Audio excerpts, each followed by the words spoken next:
Манай улс их оронд янз бүрийн асуудлууд болж байдгийг бид бүгд мэднэ. Ядуурл, хүчирхийлэл, үний найм.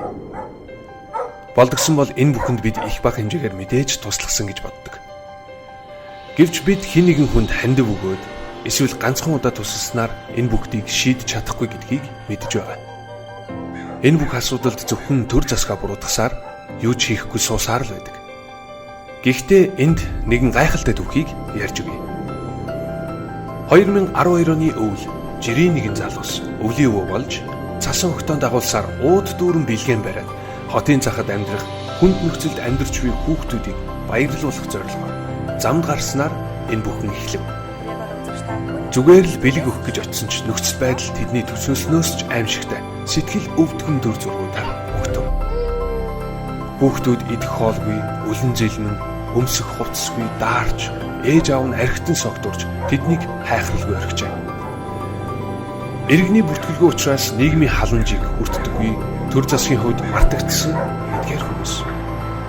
Энэ бүхнийг төр засгийн хийх ажил бидэнд огт хамаагүй гэд зүгээр хараад суух нь зарим хүмүүсийн хувьд төвч чадамгүй зүйл байна.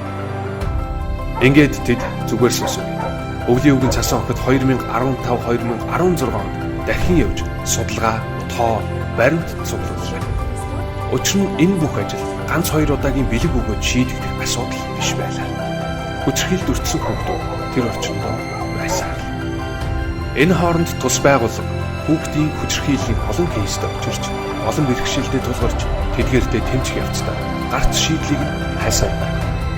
Ингээд тэд хоримтлуулсан туршлагаа тулгуурлан хүүхд хамгаалал, хөгжлийн төв байгуулах нь хамгийн үр дүнтэй юм байна. Шийдээд энэхүү төслийг эхлүүлсэн бөгөөд түүнийг эд шидийн орн гэж нэрлэжээ.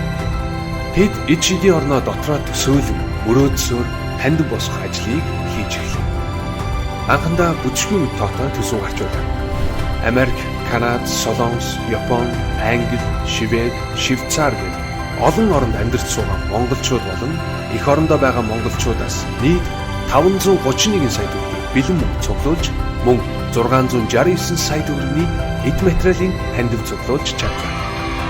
Энэхүү эд шидийн орн 5 сарын дотор баригдан нээлттэй хийж чадсан.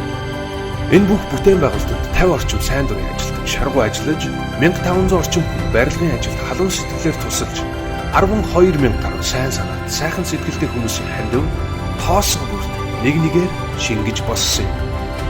Одоогоор Баян хошууд баригдсан тус газарт боловсрол хөгжлийн төв, хохирогч хамгааллын байр бүхий 2 үндсэн барилга байна.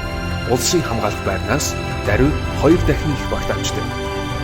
Үүнээс гадна хүүхд хөгжлийн төвд 50 хүүхэд цэцэрлэгт явж номын санд хүүхэд дуртай ном уншиж, Монгол өв соёлын хичээл заалж, шагаа, оньсон тоглоом зэрэг Монгол наадаа сурч, сагсан өв тоглоомын талбайд хөгжилдөг. Харин эцэг эхчүүд архины хамаарлаас салах гэж хичээн гар урлал амьдрах ухааны сургалтаар хөгжиж байна. Эд шидийн орн одоогоор 26 ажилтан ажиллаж 100 гаруй үйлчлүүлэгчтэй болоод байна. Тус төмийн үйл ажиллагааг цаашид тогтвортой авч явахын тулд урсгал зардал, ажилчдын цалин, үйл ажиллагаа зохион байгуулах зэрэг асуудлууд бидэнд байсан. Мөн хотын хамгийн ядуу хоёр дүнд тус загвар моделийг ашиглан дахин эд шидийн оронд байж олон зуун хүүхдийг хүчирхийллээс хамгаалах, хөгжиж боловсрох гэрэлт орчин бүтээн байгуулж хүрч ажиллахаар төлөвлөж байна. Ийхүү тогтвортой үйл ажиллагаагаа явуулах хэрэгцээ шаардлага байсаар байгаа бөгөөд үүнд эд шидийн ах эгч нарын хувь нэмэр үнэлж барахшгүй их юм.